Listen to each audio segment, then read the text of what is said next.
With your support, we can raise your voice globally. उन्होंने पगड़ी issue no बिल्कुल मतलब कि फ्रांस से राष्ट्रपति के सामने लेके आया ही नहीं है. With your support, we can address those issues that no other media talks about. जो हाल अकालियां ने बादल क्या ने इन्हां ने सिੱਖੀ ਦਾ ਤੇ ਬੇੜਾ ਗਰਕ ਕੀਤਾ ਹੈ. With your support, we can bring you breaking news from around the world. It's about consulting our allies and having a dialogue. These lessons, as I stated, was learned while working with our coalition partners. With your support, we can educate and inform everyone about who Sikhs are and connect our youth to Sikhi. And it's just, representative of a culture that's all about peace. Support your TV channel and help us take your voices to everyone around the world for every human rights issue. United Sikhs ਜਥੇਬੰਦੀ ਨੇ French ਅਤੇ European courts ਦੇ ਨਾਲ-ਨਾਲ United Nations Human Rights Committee ਦਾ ਦਰਵਾਜ਼ਾ ਵੀ ਖੜਕਾਇਆ. All of this is only possible with your generous donations. Continue your support to us and let's go further together. To donate today, please log on to our website www.tv84.tv and donate via PayPal on our website, or you can mail us your donations to TV84 36-01 37th Avenue, Long Island City, New York 11101.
Waheguru ji ਕਾ ਖਾਲਸਾ ਵਾਹਿਗੁਰੂ ਜੀ ਕੀ ਫਤਿਹ। ਮੈਂ ਤੁਹਾਡੀ host ਸ਼ਵੀਤ Kaur, news TV 84 ਦੇ ਨਾਲ। Viewers, ਅੱਜ ਅਸੀਂ ਸ਼੍ਰੋਮਣੀ ਅਕਾਲੀ ਦਲ ਅੰਮ੍ਰਿਤਸਰ ਦੇ youth wing ਦੇ chief organising secretary ਸਰਦਾਰ ਪਪਲਪ੍ਰੀਤ ਸਿੰਘ ਜੀ ਦੇ ਨਾਲ ਕੁਝ ਰੀਸੈਂਟ ਮੁੱਦਿਆਂ ਤੇ ਵਿਸ਼ੇਸ਼ ਗੱਲਬਾਤ ਕਰਾਂਗੇ, ਜਿਨ੍ਹਾਂ ਵਿੱਚੋਂ ਸੰਤ ਢੱਡਰੀਆਂ ਵਾਲੇ ਤੋਂ ਹੋਇਆ ਅਟੈਕ।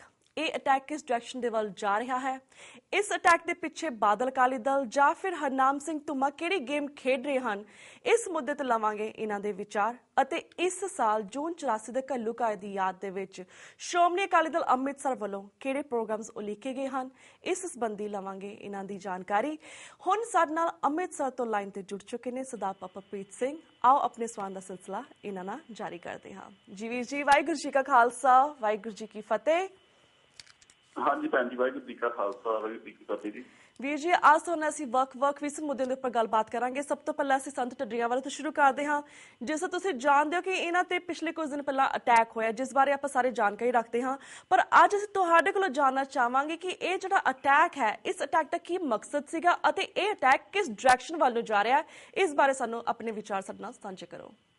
ਜੀ, 17 ਮਈ ਦੀ ਸ਼ਾਮ ਜਦੋਂ ਇਹ ਭਾਈ ਰਣਜੀਤ ਸਿੰਘ ਧਰਮ ਪ੍ਰਚਾਰ ਲਈ ਜਾ ਰਹੇ ਸਨ ਜੀ, ਇਹਨਾਂ ਦੇ ਕਾਫਲੇ ਉੱਤੇ ਜਿਹੜਾ ਜਾਨਲੇਵਾ ਹਮਲਾ ਹੋਇਆ। ਹਾਂਜੀ, ਰਹੀ ਗੱਲ ਮਕਸਦ ਦੀ, ਮਕਸਦ ਤਾਂ ਉਹਨਾਂ ਲੋਕਾਂ ਨੂੰ ਪਤਾ ਹੋਊਗਾ ਜਿਨ੍ਹਾਂ ਨੇ ਸਭ ਕੁਛ ਕੀਤਾ ਜੀ।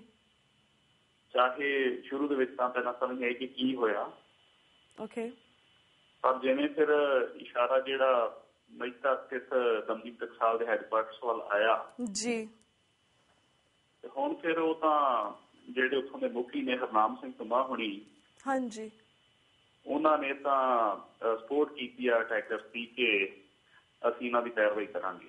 ਓਕੇ, ਸੋ ਇਹ ਜ਼ਾਹਰ ਆ ਕਿ ਜਿਹਨੂੰ ਭਰਾ ਮਾਰੂ ਜੰਗ ਕਹਿੰਦੇ ਆ, ਉਹ ਲਗਭਗ ਸ਼ੁਰੂ ਹੋ ਚੁੱਕੀ ਹੈ ਸਿੱਖਾਂ ਦੀ, ਤੇ ਬੜਾ ਚਿੰਤਾ ਦਾ ਵੇਲਾ ਹੈ ਜੀ। ਸੋ ਇਹ ਅਫਸੋਸ ਹੈ ਜੀ ਜੋ ਘਟਨਾਵਾਂ ਵਾਪਰ ਰਹੀਆਂ ਨੇ, ਤੇ ਉਹਦੇ ਉੱਤੇ ਤਾਂ ਰੁਕ ਜਾਰੀ ਹੋ ਰਿਹਾ ਤੇ ਇੱਕ ਗਲਤ ਦਿਸ਼ਾ ਵੱਲ ਗੱਲ ਤੁਰ ਪਈ ਆ। ਜੀ ਜੀ ਜੀ ਓਕੇ ਸੁਵੀਰ ਜੀ, ਜਿਸ ਤਰ੍ਹਾਂ ਤੁਸੀਂ ਗੱਲ ਕੀਤੀ ਕਿ ਇਸ ਵਿੱਚ ਸਾਨੂੰ ਮਕਸਦ ਨਹੀਂ ਪਤਾ ਕੀ ਹੈਗਾ, ਪਰ ਜਿਸ ਤਰ੍ਹਾਂ ਇਸ ਵਿਸ਼ੇ ਤੇ ਇਸ ਮੁੱਦੇ ਤੇ ਬਾਰ-ਬਾਰ ਇੱਕ ਬੰਦੇ ਦਾ ਨਾਮ ਆ ਰਿਹਾ ਜਿਹਦਾ ਨਾਮ ਹੈਗਾ ਹਰਨਾਮ ਸਿੰਘ ਧੂਮਾ ਦਮਦਮੀ ਟਕਸਾਲ ਤੋਂ, ਤੁਹਾਨੂੰ ਕੀ ਲੱਗਦਾ ਕਿ ਉਹਨਾਂ ਦਾ ਮਕਸਦ ਇਸ ਪਿੱਛੇ ਕੀ ਸੀਗਾ, ਜਾਂ ਫਿਰ ਤੁਹਾਨੂੰ ਲੱਗਦਾ ਕਿ ਉਹਨਾਂ ਦਾ ਇਸ ਵਿੱਚ ਹੱਥ ਹੈ? ਨਹੀਂ, ਉਹਨਾਂ ਦਾ ਜਿਹੜਾ ਅਖਬਾਰ ਦੇ ਵਿੱਚ ਤੁਸੀਂ ਸਟੇਟਮੈਂਟਸ ਵੇਖੋ ਜੀ, ਉਹਨਾਂ ਨੇ ਕਹਿਣਾ ਚਾਹਿਆ ਕਿ ਉਹਨਾਂ ਉੱਤੇ ਜਿਹੜਾ ਪਰਸਨਲੀ ਅਟੈਕ ਹੋਏ ਆ ਸ਼ਬਦੀ ਤੌਰ ਤੇ ਭਾਈ ਰਣਜੀਤ ਸਿੰਘ ਵੱਲੋਂ ਜੀ, ਉਹ ਤੋਂ ਖਫਾ ਸਨ ਜਿਹੜੇ ਦਮਦਮੀ ਟਕਸਾਲ ਦੇ ਵਿਦਿਆਰਥੀ ਜਿਹੜੇ ਇੱਥੇ ਅੰਦਰ ਰਹਿ ਕੇ ਵਿੱਦਿਆ ਪ੍ਰਾਪਤ ਕਰਦੇ ਆ। ਇਸ ਤੋਂ ਪਹਿਲਾਂ ਇਹਦੇ ਵਿਚਾਲੇ ਜਿਹੜਾ ਕੁਝ ਮਰਿਆਦਾ ਦੇ ਵੀ ਮਸਲੇ ਜ਼ਰੂਰ ਦਿਖ ਰਹੇ ਆ ਕਿ ਆਪਸੀ ਜਿਹੜੇ ਮਤਭੇਦ ਨੇ ਜੀ। ਇਹ ਤੋਂ ਪਹਿਲਾਂ ਹਰਨਾਮ ਸਿੰਘ ਹੋਣਾ ਦੀ ਆਡੀਓ ਆਈ ਸੀ, ਉਹਦੇ ਜਵਾਬ ਦੇ ਵਿੱਚ ਭਾਈ ਰਣਜੀਤ ਸਿੰਘ ਬੋਲੇ, ਫਿਰ ਜੋ ਕੁਝ ਹੋਇਆ ਤੁਹਾਡੇ ਸਾਹਮਣੇ ਆ। ਪਰ ਕੁੱਲ ਮਿਲਾ ਕੇ ਇਹ ਸਹੀ ਨਹੀਂ ਲੱਗ ਰਿਹਾ ਤੇ ਸਾਰੇ ਪਾਸੇ ਚਿੰਤਾ ਜੀ ਬਣੀ ਹੋਈ ਆ। ਸਿੱਖ ਵੇਖ ਰਿਹਾ ਕਿ ਹੋ ਕੀ ਰਿਹਾ, ਕਿਉਂਕਿ ਜਿਸ ਤਰੀਕੇ ਨਾਲ ਅਦਾਲਤ ਦੇ ਵਿੱਚ ਉਹਨਾਂ ਅਟੈਕਰਸ ਦੇ ਉੱਤੇ ਜਿਨ੍ਹਾਂ ਨੇ ਕਥਿਤ ਦੋਸ਼ੀ ਮੰਨਿਆ ਜਾ ਰਿਹਾ ਜਿਨ੍ਹਾਂ ਨੂੰ ਜੀ, ਉਹਨਾਂ ਉੱਤੇ ਫੁੱਲਾਂ ਦੀ ਵਰਖਾ ਹੋਣੀ ਜਾਂ ਉੱਥੇ ਨਾਰਾ ਦਮਦਮੀ ਟਕਸਾਲ ਜਿੰਦਾਬਾਦ ਦਾ ਕਹਿਣਾ, ਓਕੇ,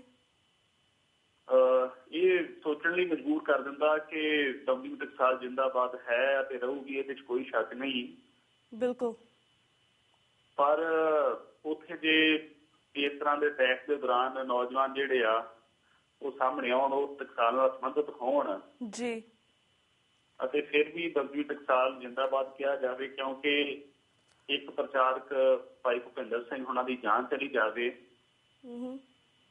ਮੇਰੀ ਨਿੱਜੀ ਰਾਏ ਤਾਂ ਇਹੀ ਆ ਕਿ ਦਮਦਮੀ ਟਕਸਾਲ ਤਾਂ ਹੀ ਜਿੰਦਾਬਾਦ ਆ ਜਦੋਂ ਨਰਕਧਾਰੀਆਂ ਨੂੰ ਸੋਧਾ ਲੱਗਦਾ, ਓਕੇ, ਜਦੋਂ ਸਿੱਖ ਵਿਰੋਧੀ ਅਖਬਾਰਾਂ ਦੇ ਜਿਹੜੇ ਸੰਪਾਦਕ ਨੇ ਜੀ, ਗੁਰ ਕੀ ਨਿੰਦਾ ਕਰਨ ਵਾਲੇ ਜੀ, ਉਹਨਾਂ ਨੂੰ ਸਜ਼ਾਵਾਂ ਮਿਲਦੀਆਂ, ਦਮਦਮੀ ਟਕਸਾਲ ਉਸ ਸਮੇਂ ਹੀ ਜਿੰਦਾਬਾਦ ਆ।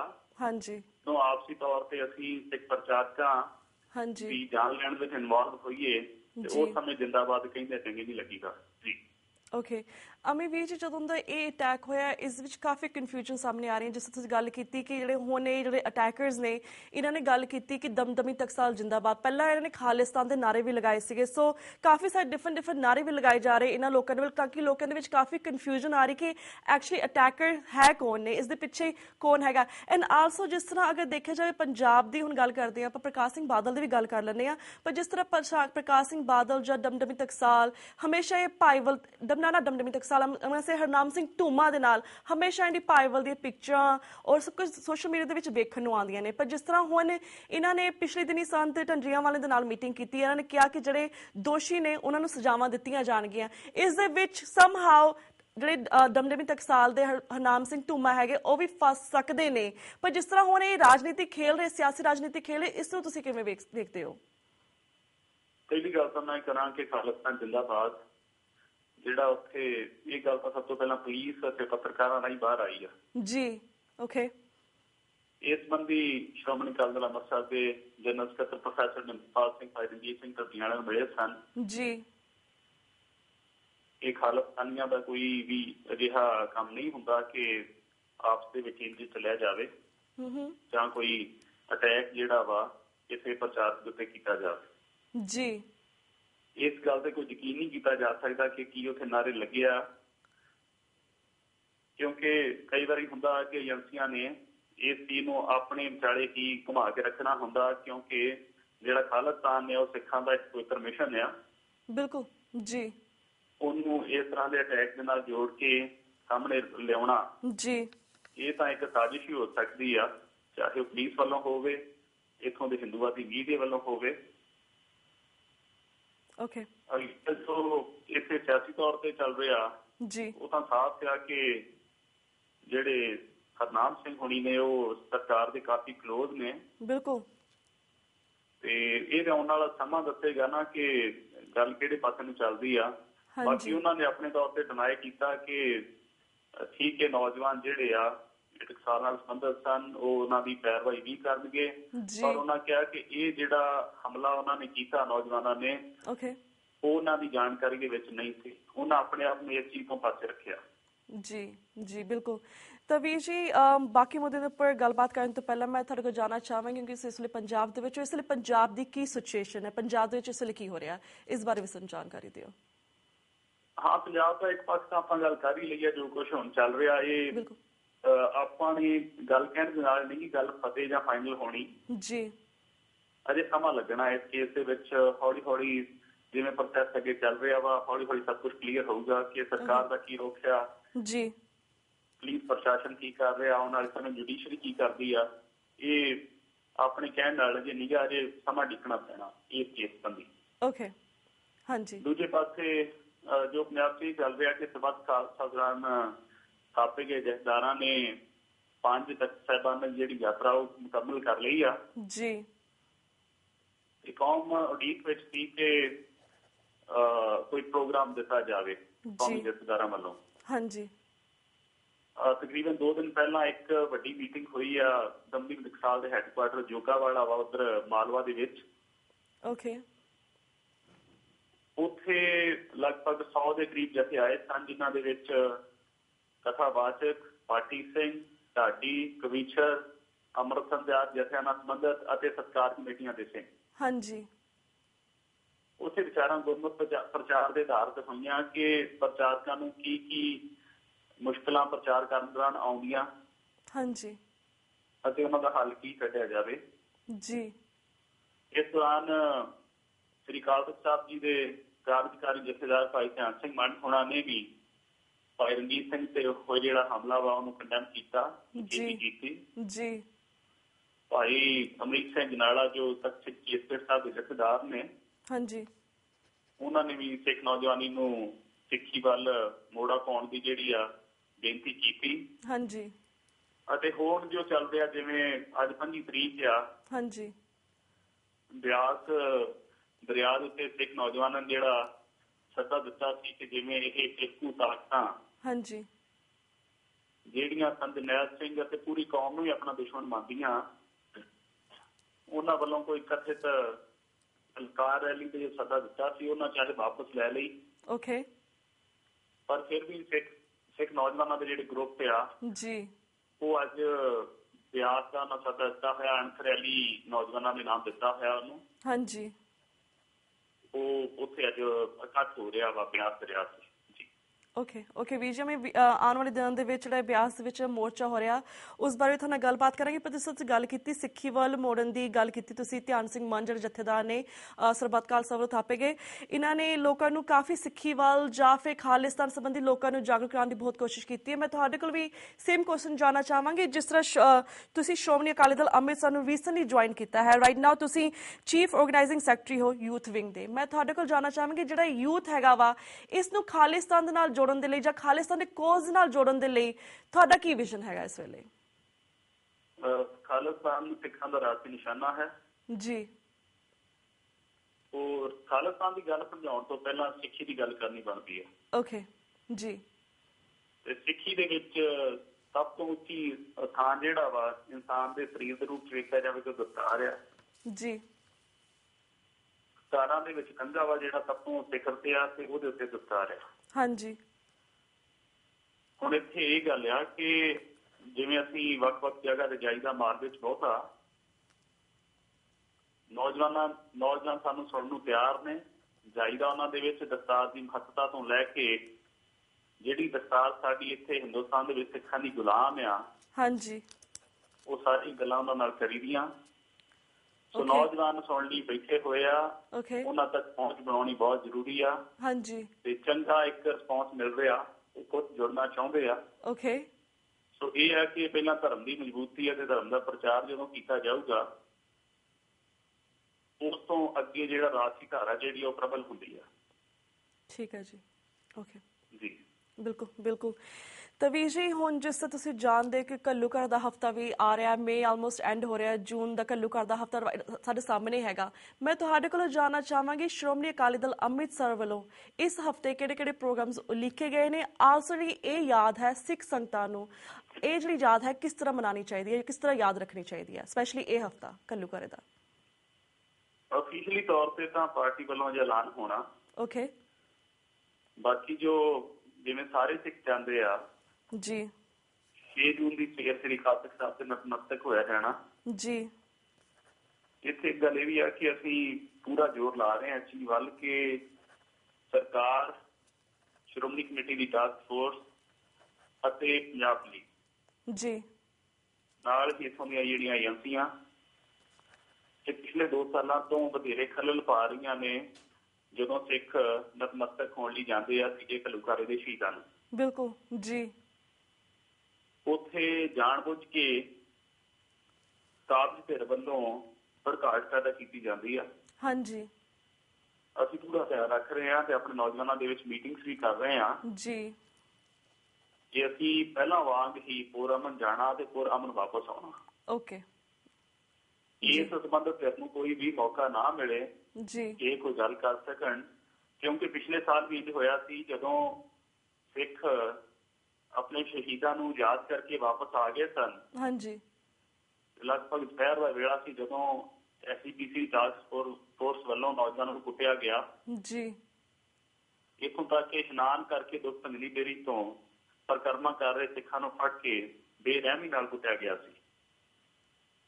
ਜੋ ਕੁਝ 2 ਸਾਲ ਪਹਿਲਾਂ ਹੋਇਆ ਸੀ, ਆਪਸ ਵਿੱਚ ਕਿਰਪਾਨਾਂ ਚੱਲੀਆਂ। ਹਾਂਜੀ ਸੋ ਸਾਡਾ ਸਾਰਿਆਂ ਦਾ ਧਿਆਨ ਇਹੀ ਆ ਕਿ ਉਹ ਕੁਛ ਇਹ ਲੋਕ ਦੁਬਾਰਾ ਨਾ ਇਹੋ ਜਿਹਾ ਵਾਪਰਨ ਵੱਲ ਜ਼ੋਰ ਦੇਣ ਤੇ ਅਸੀਂ ਆਪਣੇ ਪੱਧਰ ਤੇ ਪੁਰਅਮਨ ਜਾ ਕੇ ਪੁਰਅਮਨ ਵਾਪਸ ਆਈਏ। ਸਾਡਾ ਜਿਹੜਾ ਨਿਸ਼ਾਨਾ ਸਿਰਫ ਸ਼ਹੀਦਾਂ ਨੂੰ ਯਾਦ ਕਰਨ ਦਾ ਅਤੇ ਉਹਨਾਂ ਦਾ ਜਿਹੜਾ ਸਿਰਜਾ ਮਾਰ ਗਿਆ ਜੀ ਉਹਦੇ ਘਰ ਨਹੀਂ ਬਣਦਾ ਹੋਣਾ ਚਾਹੀਦਾ। ਓਕੇ ਜਿਸ ਤਰ੍ਹਾਂ ਵੀ ਜੀ ਸ਼੍ਰੋਮਣੀ ਅਕਾਲੀ ਦਲ ਅੰਮ੍ਰਿਤਸਰ ਦੇ ਅਸੀਂ ਵੱਖ-ਵੱਖ ਮੈਂਬਰਸ ਨਾਲ ਗੱਲਬਾਤ ਕਰਦੇ ਰਹਿੰਦੇ ਹਾਂ, ਹਮੇਸ਼ਾ ਸਾਨੂੰ ਸੁਣਨ ਦੇ ਵਿੱਚ ਆਉਂਦਾ ਕਿ ਜਿਸ ਤਰ੍ਹਾਂ ਜਥੇਦਾਰ ਜਗਤਾਰ ਸਿੰਘ ਹਵਾਰਾ ਨੇ ਹਮੇਸ਼ਾ ਉਹ ਕੋਈ ਸਪੈਸ਼ਲ ਮੈਸੇਜ ਜ਼ਰੂਰ ਦਿੰਦੇ ਨੇ ਕਿ ਇਸ ਸਾਲ ਜਿਹੜਾ ਪ੍ਰੋਗਰਾਮਸ ਉਲੀਕੇ ਗਏ ਨੇ ਜਾਂ ਤੁਸੀਂ ਕਹਿੰਦੇ ਗੱਲਬਾਤ ਹੋਵੇਗੀ ਕਿ ਇਸ ਸੰਬੰਧੀ ਵੀ ਕੋਈ ਸਪੈਸ਼ਲ ਗੱਲਬਾਤ ਹੋਵੇਗੀ ਜਗਤਾਰ ਸਿੰਘ ਹਵਾਰਾ ਦੀ ਸ਼੍ਰੋਮਣੀ ਅਕਾਲੀ ਦਲ ਅੰਮ੍ਰਿਤਸਰ ਵੱਲੋਂ ਜਿਹਦੇ ਨਾਲ ਮੈਨੂੰ ਫੇਰ ਦੁਬਾਰਾ ਆਪਣਾ ਜਥੇਦਾਰ ਸਾਹਿਬ ਦਾ ਜਿਹੜਾ ਮੈਸੇਜ ਆ ਉਹ ਤਾਂ ਕੌਮੀ ਪੱਧਰ ਦਾ ਹੋਵੇਗਾ, ਨਾ ਕਿ ਇੱਕ ਪਾਰਟੀ ਸੰਬੰਧੀ। Okay that's fine. ਪਰ ਹੁਣ ਮੈਂ ਤੁਹਾਡੇ ਕੋਲ ਗੱਲ ਠੀਕ ਹੈ ਵੀਰ ਜੀ, ਤਾਂ ਵੀਰ ਜੀ ਅਸੀਂ ਤਾਂ ਹੁਣ ਇੱਕ ਗੱਲ ਕੀਤੀ ਹੈ ਸ਼੍ਰੋਮਣੀ ਅਕਾਲੀ ਦਲ ਅੰਮ੍ਰਿਤਸਰ ਬਾਰੇ ਵੀ ਗੱਲਬਾਤ ਕਰ ਲਿੱਤੀ, ਬਾਕੀ ਜਿਹੜੇ ਰੀਸੈਂਟ ਮੁੱਦਿਆਂ ਤੇ ਉਹਨਾਂ ਨੇ ਵੀ ਗੱਲਬਾਤ ਕਰਤੀ। ਹੁਣ ਆਪਾਂ ਗੱਲ ਕਰਦੇ ਹਾਂ ਸਿਆਸੀ ਮੁੱਦਿਆਂ ਦੇ ਉੱਪਰ, ਜਿਸ ਤਰ੍ਹਾਂ ਆਪਣੀ ਭਾਜਪਾ ਦੀ ਕਾਰਵਾਈ ਜਾਂ ਫਿਰ ਕਾਂਗਰਸ ਦੀ ਕਾਰਵਾਈ ਹੈਗੀ ਹੈ, ਇਸ ਬਾਰੇ ਤਾਂ ਸਾਰੇ ਅਸੀਂ ਜਾਣੂ ਹੈਗੇ ਆ। ਪਰ ਜਿਸ ਤਰ੍ਹਾਂ ਹੁਣ ਤੀਸਰੀ ਧਿਰ ਜਿਹੜੀ ਸਾਹਮਣੇ ਆਈ ਹੈ ਸਾਡੇ ਆਮ ਆਦਮੀ ਪਾਰਟੀ, ਕਾਫੀ ਖਤਰਨਾਕ ਧਿਰ ਸਾਡੇ ਸਾਹਮਣੇ ਆਈ, ਕਾਫੀ ਸਾਰੇ ਜਿਹੜੇ ਸਾਡੇ ਸਿੱਖ ਵੀਰ ਨੇ ਉਹ ਇਸ ਦੇ ਪਿੱਛੇ ਜਾ ਰਹੇ ਨੇ। ਮੈਂ ਤੁਹਾਡੇ ਕੋਲ ਜਾਣਨਾ ਚਾਹਾਂਗੀ ਕਿ ਇਸ ਵੇਲੇ ਪੰਜਾਬ ਦੇ ਵਿੱਚ ਆਮ ਆਦਮੀ ਪਾਰਟੀ ਦੀ ਕੀ ਕਾਰਵਾਈ ਕਰ ਰਹੇ ਨੇ ਉਹ, ਐਂਡ ਆਲਸੋ ਜਿਹੜੇ ਸਾਡੇ ਸਿੱਖ ਵੀਰ ਨੇ ਉਹ ਇਹਨਾਂ ਦੇ ਪਿੱਛੇ ਕਿਉਂ ਲੱਗ ਰਹੇ ਨੇ, ਇਹ ਭੇਡਚਾਲ ਕੀ ਚੱਲ ਰਹੀ ਹੈ ਅਸਲ ਪੰਜਾਬ ਦੇ ਵਿੱਚ? ਮੈਂ ਤਾਂ ਇਹ ਮਹਿਸੂਸ ਕਰਦਾ ਕਿ ਸਿੱਖਾਂ ਦੇ ਵਿੱਚ ਸਿਆਸੀ ਖਿਲਾਫ ਹੋਇਆ ਸੀ ਪੈਦਾ ਜੀ, ਉਹਦੇ ਵਿੱਚ ਆਮ ਆਦਮੀ ਪਾਰਟੀ ਨੂੰ ਪੈਰ ਲਾਉਣ ਦਾ ਮੌਕਾ ਮਿਲਿਆ। ਓਕੇ ਰਹੀ ਗੱਲ ਸਿੱਖ ਮਸਲਿਆਂ ਦੀ, ਹਾਂਜੀ, ਉਹਦੇ ਪ੍ਰਤੀ ਆਮ ਆਦਮੀ ਪਾਰਟੀ ਦੀ ਜਿਹੜੀ ਪਹੁੰਚ ਹੈ ਉਹ ਨਾ ਬਚ ਗਿਆ। ਬਿਲਕੁਲ ਇੱਥੇ ਇੱਕ ਗੱਲ ਵੇਖ ਲਓ, ਜਦੋਂ ਕੋਈ ਗੱਲ ਵਾਪਰਦੀ ਆ ਜੀ ਉਹ ਉਸਦਾ ਸਿਰਫ ਸਿਆਸੀ ਲਾਹਾ ਲੈਣ ਲਈ ਬਿਆਨ ਦੇਣ ਲਈ ਆਉਂਦੇ ਆ। ਹਾਂਜੀ ਉਸ ਤੋਂ ਬਾਅਦ ਕੁਛ ਵੀ ਨਹੀਂ। ਜੇ ਸਿੱਖਾਂ ਦੀ ਗੱਲ ਕਰਨੀ ਆ ਤੇ ਸਿੱਖਾਂ ਦੀਆਂ ਆਪਣੀਆਂ ਧਿਰਾਂ ਨੇ ਕਰਨੀਆਂ ਜੀ, ਉਹ ਚਾਹੇ ਪੰਥਕ ਜਥੇਬੰਦੀਆਂ ਹੋਣ, ਸ਼੍ਰੋਮਣੀ ਅਕਾਲੀ ਦਲ ਅੰਮ੍ਰਿਤਸਰ ਹੋਵੇ ਜਾਂ ਹੋਰ ਜੇ ਨੌਜਵਾਨਾਂ ਦੇ ਗਰੁੱਪ ਆ, ਉਹਨਾਂ ਹੀ ਕਰਨੀ ਹੈ ਜਿਨ੍ਹਾਂ ਨੂੰ ਦੱਸਿਆ। ਹਾਂਜੀ ਜਿਨ੍ਹਾਂ ਨੇ ਸਾਡੇ ਸਿੱਖ ਮਸਲਿਆਂ ਤੇ ਸਿਰਫ ਪੋਲਿਟਿਕਸ ਕਰਨੀ ਆ, ਉਹ ਨਾ ਤੇ ਤੁਹਾਡੀ ਪੀੜ ਸਮਝ ਸਕਦੇ ਆ ਤੇ ਨਾ ਹੀ ਉਹਦਾ ਕੋਈ ਹੱਲ ਕਰ ਸਕਦੇ ਆ ਜੀ। ਬਿਲਕੁਲ ਸਿੱਖਾਂ ਨੂੰ ਇਹੀ ਚਾਹੀਦਾ ਕਿ ਰਾਜਸੀ ਤਾਕਤ ਆਪਣੇ ਹੱਥਾਂ 'ਚ ਰੱਖਣ ਤੇ ਕਿਸੇ ਦੀ ਲਕੀਰ ਦੇ ਫਕੀਰ ਨਾ ਬਣ। ਬਿਲਕੁਲ ਅਮੀ ਵੀਰ ਜੀ ਜਿਸ ਗੱਲ ਕੀਤੀ ਕਿ ਇਹਨਾਂ ਨੂੰ ਜਿਹੜੀ ਤੀਸਰੀ ਧਿਰ ਹੈਗੀ ਇਹਨਾਂ ਨੂੰ ਪੈਰ ਲਗਾਉਣ ਦਾ ਮੌਕਾ ਮਿਲ ਗਿਆ, ਪਰ ਜਿਸ ਤਰ੍ਹਾਂ ਇਹ ਥੋੜੇ ਸਾਲਾਂ ਦੇ ਵਿੱਚ ਹੀ ਇਹਨਾਂ ਨੂੰ ਪੈਰ ਲਗਾਉਣ ਦਾ ਮੌਕਾ ਮਿਲ ਗਿਆ, ਵੈਰਸ ਜਿਹੜੇ ਸ਼੍ਰੋਮਣੀ ਅਕਾਲੀ ਦਲ ਅੰਮ੍ਰਿਤਸਰ ਹੈਗੇ ਆ ਇਹ ਇੰਨੇ ਚਿਰ ਤੋਂ ਇਹਦੀ ਪਾਰਟੀ ਹੈਗੀ ਆ, ਸਾਨੂੰ ਪੈਰ ਲਗਾਉਣ ਦਾ ਮੌਕਾ ਕਿਉਂ ਨਹੀਂ ਮਿਲਿਆ? ਬਿਕੋਜ਼ ਅਸੀਂ ਪੰਜਾਬ ਦੇ ਹੱਕਾਂ ਦੀ ਵੀ ਗੱਲ ਕਰਦੇ ਹਾਂ, ਅਸੀਂ ਸਿੱਖਾਂ ਦੇ ਹੱਕਾਂ ਦੀ ਵੀ ਗੱਲ ਕਰਦੇ ਹਾਂ, ਫਿਰ ਸਾਨੂੰ ਪੰਜਾਬ ਦੇ ਵਿੱਚ ਉਸ ਪੱਧਰ ਤੇ ਮੌਕਾ ਕਿਉਂ ਨਹੀਂ ਮਿਲਿਆ ਜਿਹੜਾ ਕਿ ਇਸ ਆਮ ਆਦਮੀ ਪਾਰਟੀ ਨੂੰ ਮਿਲਿਆ ਹੈਗਾ? ਤੁਸੀਂ ਇਸ ਤੇ ਕੀ ਪਰਸਪੈਕਟਿਵ ਰੱਖਦੇ ਹੋ? ਜੀ ਇੱਕ ਤਾਂ ਸਾਨੂੰ ਪੋਲੀਟੀਕਲ ਪ੍ਰੈਕਟਿਸ ਕਰਨ ਦਾ ਜਿਹੜਾ ਇੱਥੇ ਮੌਕਾ ਖੋਲ ਹੈ ਸਾਡੇ ਕੋਲ। ਓਕੇ ਆਪਣੀ ਪਿਛਲੀ ਵਾਰੀ ਵੀ ਗੱਲਬਾਤ ਹੋਈ ਸੀ ਕਿ ਸਾਥੀ ਸੰਬੰਧਤ ਜੀ ਜਦੋਂ ਤਖਤ ਸ੍ਰੀ ਦਮਦਮਾ ਸਾਹਿਬ ਦੇ ਉੱਥੇ ਦੀਵਾਨ ਸੱਜਣੇ ਸਨ ਜੀ, ਤੇ ਸਾਡੀਆਂ ਸੰਬੰਧਿਤ ਧਿਰਾਂ ਨੂੰ ਜਗ੍ਹਾ ਹੀ ਨਹੀਂ ਦਿੱਤੀ ਜਾਂਦੀ, ਓਕੇ, ਜਾਂ ਖੱਜਲ ਕੀਤਾ ਜਾਂਦਾ। ਹਾਂਜੀ, ਪਿੰਡ ਪੱਧਰ ਦੇ ਉੱਤੇ ਜਾਂ ਹੋਰ ਕੋਈ ਸਿਰ ਕਢਵਾ ਆਗੂ ਹਲਕਾ ਜਾਂ ਜ਼ਿਲ੍ਹਾ ਲੈਵਲ ਦੇ ਉੱਤੇ ਚੱਲਦਾ, ਜੀ, ਕੋਈ ਗਰੰਟੀ ਨਹੀਂ ਕਿ ਉੱਤੇ ਕਦੋਂ ਕੇਸ ਸਰਕਾਰ ਪਾ ਦੇਵੇ। ਓਕੇ, ਇੱਥੇ ਕੀ ਆ ਕਿ ਜਦੋਂ ਵੀ ਪਰਚੇ ਹੁੰਦੇ ਆ ਉਹ ਸਾਡੀਆਂ ਧਿਰਾਂ ਦੇ ਉੱਤੇ ਹੁੰਦੇ ਆ, ਦੂਜੀਆਂ ਧਿਰਾਂ ਨੂੰ ਆਪਣੀ ਗੱਲ ਕਹਿਣ ਦੀ ਖੋਲਿਆ। ਅਸੀਂ ਖਾਲਸਾ ਦੀ ਗੱਲ ਕਰਦੇ ਆ ਤੇ ਕਿਸੇ ਸਮੇਂ ਵੀ ਸਰਕਾਰ ਝੂਠੇ ਕੇਸ ਪਾ ਸਕਦੀ ਆ, ਜਿਵੇਂ 19 ਕੇਸ ਸਰਬੱਤ ਖਾਲਸਾ ਤੋਂ ਬਾਅਦ ਪਾਏ ਗਏ ਸਨ। ਹਾਂਜੀ, ਦੇਸ਼ ਧੋਈ ਬਣਾ ਕੇ ਪੇਸ਼ ਕੀਤਾ ਜਾਂਦਾ। ਸੋ ਇਹ ਆ ਕਿ ਸਾਰੇ ਢੰਗ ਤਰੀਕੇ ਇੱਥੇ ਸਾਡੀ ਆਵਾਜ਼ ਦੱਬਣ ਲਈ ਵਰਤੇ ਜਾਂਦੇ ਆ। ਰਹੀ ਗੱਲ ਦੂਸਰੀ, ਜੀ, ਨੌਜਵਾਨਾਂ ਤੱਕ ਅਤੇ ਉਂਝ ਵੀ ਪਿੰਡ ਪੱਧਰ ਤੱਕ ਹਾਂਜੀ, ਜਿਵੇਂ ਕੁਝ ਵਸੀਲਿਆਂ ਦੀ ਘਾਟ ਹੁੰਦੀ ਆ, ਜਿਹੜੀਆਂ ਧਿਰਾਂ ਇੱਕ ਵਾਰ ਸਿਆਸਤ ਤੋਂ ਲੈ ਕੇ ਉਸ ਪਦਵੀ ਤੱਕ ਕਾਮਯਾਬ ਹੋ ਜਾਣ, ਜਿਹਨੂੰ ਸੱਤਾ ਬੋਲਦੇ ਆ, ਜੀ, ਉਹਨਾਂ ਕੋਲ ਸਾਧਨਾਂ ਦੀ ਕੋਈ ਕਮੀ ਨਹੀਂ ਹੁੰਦੀ। ਜਿਹੜੀਆਂ ਧਿਰਾਂ ਨੇ ਅਜੇ ਸੱਤਾ ਤੱਕ ਪਹੁੰਚਣਾ ਹੁੰਦਾ ਜਾਂ ਜਿਨ੍ਹਾਂ ਕੋਲ ਪਾਵਰ ਨਹੀਂ ਆਉਂਦੀ ਪੋਲੀਟੀਕਲ ਤੌਰ ਤੇ, ਹਾਂਜੀ, ਉਹਨਾਂ ਕੋਲ ਵਸੀਲਿਆਂ ਦੀ ਘਾਟ ਹੁੰਦੀ ਆ। ਓਕੇ, ਇਸ ਕਰਕੇ ਅਸੀਂ ਸੰਘਰਸ਼ੀਲ ਧਿਰ ਆ ਤੇ ਸੰਘਰਸ਼ੀਲ ਧਿਰ ਨਾਲ ਨੌਜਵਾਨ ਜਾਂ ਜਿਹੜੇ ਵੀ ਸੰਬੰਧਿਤ ਇਨਸਾਨ ਜੁੜਦੇ ਆ ਉਹ ਸੱਚੇ ਹੀ ਜੁੜਦੇ ਆ ਤੇ ਸੱਚਿਆਂ ਦੀ ਗਿਣਤੀ ਘੱਟ ਹੁੰਦੀ ਆ। ਆਉਣ ਵਾਲੇ ਸਮੇਂ ਦੇ ਵਿੱਚ ਜ਼ਰੂਰ ਅਸੀਂ ਕਾਮਯਾਬ ਹੋਵਾਂਗੇ, ਸ਼ਾਬਾਦੀ ਰਹਿਣਾ ਚਾਹੀਦਾ ਜੀ। ਓਕੇ ਵੀਰ ਜੀ, ਤੇ ਵੀਰ ਜੀ ਸਾਡੇ ਕੋਲ ਥੋੜੇ ਜਿਹੇ ਮਿੰਟ ਰਹਿ ਗਏ ਨੇ, ਐਟ ਦੀ ਐਂਡ ਇੱਕ ਅੱਧਾ ਮਿੰਟ ਰਹਿ ਗਿਆ। ਮੈਂ ਜਾਣਨਾ ਚਾਹਾਂਗੀ ਬਾਪੂ ਸੂਰਤ ਸਿੰਘ ਖਾਲਸਾ ਜੀ ਦੇ ਬਾਰੇ ਵੀ, ਕਿਉਂਕਿ ਤੁਸੀਂ ਉਹਨਾਂ ਸੰਘਰਸ਼ ਨਾਲ ਜੁੜੇ ਹੋਏ ਸੀਗੇ। ਉਹਨਾਂ ਦਾ ਸੰਘਰਸ਼ ਹਜੇ ਵੀ ਜਾਰੀ ਹੈ, ਬੰਦੀ ਸਿੰਘਾਂ ਦੀ ਰਿਹਾਈ ਦੇ ਲਈ ਕਾਫੀ ਚਿਰ ਤੋਂ ਉਹ ਭੁੱਖ ਹੜਤਾਲ ਤੇ ਬੈਠੇ ਹੋਏ ਨੇ। ਮੈਂ ਤੁਹਾਡੇ ਕੋਲ ਜਾਣਨਾ ਚਾਹਾਂਗੀ ਉਹਨਾਂ ਦੀ ਇਸ ਵੇਲੇ ਕੀ ਸਿਚੁਏਸ਼ਨ ਹੈ, ਹੈਲਥ ਸਿਚੁਏਸ਼ਨ ਕੀ ਹੈ, ਐਂਡ ਸੰਘਰਸ਼ ਜਾਰੀ ਹੈ, ਸਰ ਸੰਘਰਸ਼ ਦੀ ਕੀ ਸਿਚੁਏਸ਼ਨ ਹੈ, ਇਸ ਬਾਰੇ ਵੀ ਸਾਨੂੰ ਇੱਕ ਅੱਧੇ ਮਿੰਟ ਦੇ ਵਿੱਚ ਜ਼ਰੂਰ ਜਾਣਕਾਰੀ ਦਿਓ। ਹਾਂਜੀ ਭੈਣ ਜੀ, ਇਸ ਮਸਲੇ ਮੈਨੂੰ ਕੋਈ ਬਹੁਤ ਜ਼ਿਆਦਾ ਜਾਣਕਾਰੀ ਤਾਂ ਨਹੀਂ, ਪਰ ਇਹ ਹੈ ਕਿ ਸਿੱਖਾਂ ਦਾ ਮਸਲਾ ਜਿਵੇਂ ਦਾ ਤਿਵੇਂ ਹੀ ਆ ਜੀ। 28 ਦਿਨਾਂ ਦੀ ਭਾਈ ਗੁਰਦੀਪ ਸਿੰਘ ਖੇੜਾ ਆਏ ਸਨ ਪੈਰੋਲ ਤੇ, ਉਹਨਾਂ ਨੂੰ ਵਾਪਸੀ ਹੋਈ ਉਹਨਾਂ ਦੀ। ਹਾਂਜੀ। ਪ੍ਰੋਫੈਸਰ ਭੁੱਲਰ ਸਾਹਿਬ 21 ਦਿਨਾਂ ਦੀ ਆਏ ਸਨ, ਉਹ ਵੀ ਮੁੜ ਜੇਲ੍ਹ 'ਚ ਜਾ ਚੁੱਕੇ ਨੇ। ਓਕੇ। ਰਾਜਸੀ ਸਿੱਖਾਂ ਦੀ ਰਿਹਾਈ ਦਾ ਮਸਲਾ ਜਿਵੇਂ ਦਾ ਤਿਵੇਂ ਹੀ ਆ। ਅਸੀਂ ਇਹੀ ਚਾਹੁੰਦੇ ਹਾਂ ਕਿ ਜਿਹੜੇ ਸਿੱਖ ਦਹਾਕਿਆਂ ਤੋਂ ਜੇਲ੍ਹਾਂ ਦੇ ਵਿੱਚ ਬੰਦ ਨੇ, ਉਹਨਾਂ ਦੀ ਰਿਹਾਈ ਹੋਣੀ ਚਾਹੀਦੀ ਆ। ਇਹੀ ਗੱਲ ਬਾਪੂ ਸੂਰਤ ਸਿੰਘ ਖਾਲਸਾ ਚਾਹੁੰਦੇ ਜੀ। ਬਿਲਕੁਲ। ਤੇ ਵੀਰ ਜੀ, ਐਟ ਦੀ ਐਂਡ ਐਨੀਥਿੰਗ ਆਸ ਜੇ ਮੈਂ ਤੁਹਾਨੂੰ ਪੁੱਛ ਨਾ ਸਕੀ ਹੋਵਾਂ, ਐਨੀ ਕੁਐਸਚਨ ਰੀਸੈਂਟ ਮੁੱਦਿਆਂ ਦੇ ਉੱਪਰ ਤੁਸੀਂ ਸਾਡੇ ਦਰਸ਼ਕਾਂ ਨਾਲ ਸਾਂਝੇ ਕਰਨਾ ਚਾਹੁੰਦੇ, ਜ਼ਰੂਰ ਕਰੋ। ਸਾਡੇ ਕੋਲ 30 ਸੈਕਿੰਡਸ ਰਹਿ ਗਏ ਨੇ। ਬਸ ਇਹੀ ਆ ਕਿ ਜੂਨ 84 ਨੂੰ ਇਸ ਵਾਰ 32 ਸਾਲ ਹੋ ਰਹੇ ਆ ਤੀਜੇ ਘੱਲੂਘਾਰੇ ਨੂੰ। ਹਾਂਜੀ। ਸਾਨੂੰ ਸਾਰਿਆਂ ਨੂੰ ਯਾਦ ਕਰਨਾ ਚਾਹੀਦਾ, ਯਾਦ ਰੱਖਣਾ ਚਾਹੀਦਾ, ਬਿਲਕੁਲ ਆਪਣੇ ਬੱਚਿਆਂ ਤੱਕ ਦੱਸਣਾ ਚਾਹੀਦਾ ਕਿ ਸਾਡੇ ਨਾਲ ਕੀ ਕੀ ਕਹਿਰ ਵਾਪਰੇ ਨੇ ਜੀ। ਇਸ ਦੇ ਨਾਲ ਜਿਹੜਾ ਸਾਡਾ ਰਾਜਸੀ ਨਿਸ਼ਾਨਾ ਵਾ, ਉਹਦੇ ਪ੍ਰਤੀ ਸਾਡੀ ਮਜ਼ਬੂਤੀ ਹੋਰ ਕਾਇਮ ਹੋਊਗੀ। ਹਾਂਜੀ। ਜਦੋਂ ਸਾਡੇ ਬੱਚੇ ਇਹ ਜਾਣ ਲੈਣਗੇ ਇਹ ਅਤੀਤ ਵਿੱਚ ਸਾਡੇ ਨਾਲ ਕੀ ਕੀ ਵਾਪਰਿਆ ਜੀ। ਬਿਲਕੁਲ ਬਿਲਕੁਲ ਵੀਰ ਜੀ। ਵੀਰ ਜੀ, ਤੁਹਾਡਾ ਬਹੁਤ ਬਹੁਤ ਧੰਨਵਾਦ ਕਿ ਤੁਸੀਂ ਆਪਣਾ ਟਾਈਮ ਕੱਢ ਕੇ ਸਾਡੇ TV 84 ਦੇ ਦਰਸ਼ਕਾਂ ਦੇ ਰੂਬਰੂ ਹੋਏ, ਇਹਨਾਂ ਕੁਝ ਵਿਸ਼ੇ ਮੁੱਦਿਆਂ ਦੇ ਉੱਪਰ ਆਪਣੇ ਵਿਚਾਰ ਸਾਡੇ ਦਰਸ਼ਕਾਂ ਨਾਲ ਸਾਂਝੇ ਕੀਤੇ। ਹੁਣ ਤੁਹਾਡਾ ਅਸੀਂ ਧੰਨਵਾਦ ਕਰਦੇ, ਤੁਹਾਡੇ ਕੋਲ ਇਜਾਜ਼ਤ ਲੈਂਦੇ ਹਾਂ। ਵਾਹਿਗੁਰੂ ਜੀ ਕਾ ਖਾਲਸਾ, ਵਾਹਿਗੁਰੂ ਜੀ ਕੀ ਫਤਿਹ। ਵਾਹਿਗੁਰੂ ਜੀ ਕਾ ਖਾਲਸਾ, ਵਾਹਿਗੁਰੂ ਜੀ ਕੀ ਫਤਿਹ। ਧੰਨਵਾਦ।